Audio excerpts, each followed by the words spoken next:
তো সকাল সকাল বৃষ্টি, সকাল থেকেই মেঘ করেছিল। তো এখন 9:30 মতো বাজে, বৃষ্টি শুরু হয়ে গেছে। আর এই যে আগের দিন আমি মার আলমারিটা একটু গোছাচ্ছিলাম।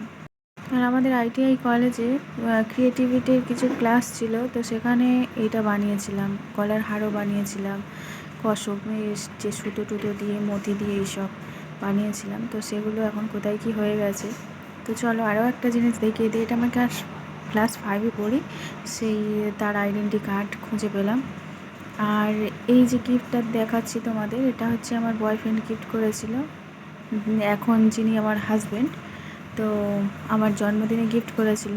তো কিভাবে দেখো, জেরক্স মানে একসঙ্গেই তো পড়তাম, তো জেরক্স হচ্ছে আমার বাড়িতে দিতে এসেছিলো কিছু নোট, তো তার সঙ্গে এটা দিয়েছিল। জানতাম না এটা দিচ্ছে, তো পরে ব্যাগ খুলে দেখছি না এটা আছে। ওই দিন আমার জন্মদিন ছিল, তো এটা আমি অনেক যত্ন করে রেখেছি, তোমাদের সঙ্গে শেয়ার করলাম। আর সকালের টিফিন বলতে সকালে হচ্ছে এই চা আর রুটি খেয়ে নিয়েছি। আর মা ভাইপোকে আদর করছে, ও সারাক্ষণ ঘুরতে ব্যস্ত, কে কত মানে যে বাইরে যাবে হাত তুলে থাকবে, হাততালি দেবে, এরকম একটা ব্যাপার। আর আমার বাবু এখানে ঘুমাচ্ছে, তো আমি এখানে সকালে জলখাবার খেয়ে নিচ্ছি, সবাই খাচ্ছে। আর তোমাদের সঙ্গে কিছু স্মৃতি শেয়ার করলাম, তোমাদেরটাও আমাকে শেয়ার করো, ভালো লাগলে অবশ্যই কমেন্ট করো।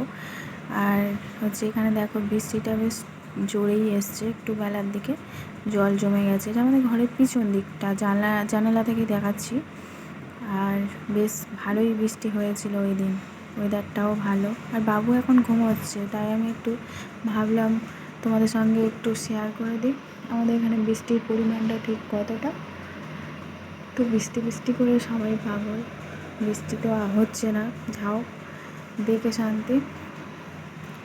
আর এখানে সকালে খিচুড়ি খেয়েছি, এটা আমাদের বাড়ির না।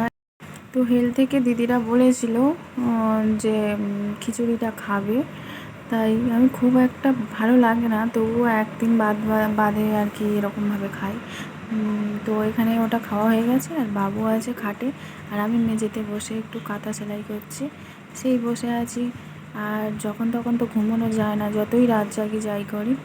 তো চলো তোমাদের সঙ্গে শেয়ার করে দিই আমার দুপুরের লাঞ্চটা। কি বলবো, তাড়াহুড়ো করে খেয়ে নিতে হয়, বাবু উঠে পড়ে।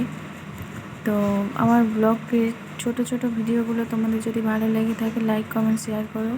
আর এই ডালটা না আমার খুব ভালো লাগে, এটা চৈত্রমুখী ডাল বলে। এটা আমার খুব ভালো লাগে, আমাদের আগে চাষ হতো, এখন আর হয় না। এটা আমার ভাইয়ের বউ, ও আর কি তো ডালটা ভেজে গুঁড়িয়ে রাখছে, আবার একদিন রান্না হবে। আর এখানে আমরা সিরিয়াল দেখছি। তো চলো টাটা, সবাই ভালো থেকো, সুস্থ থেকো।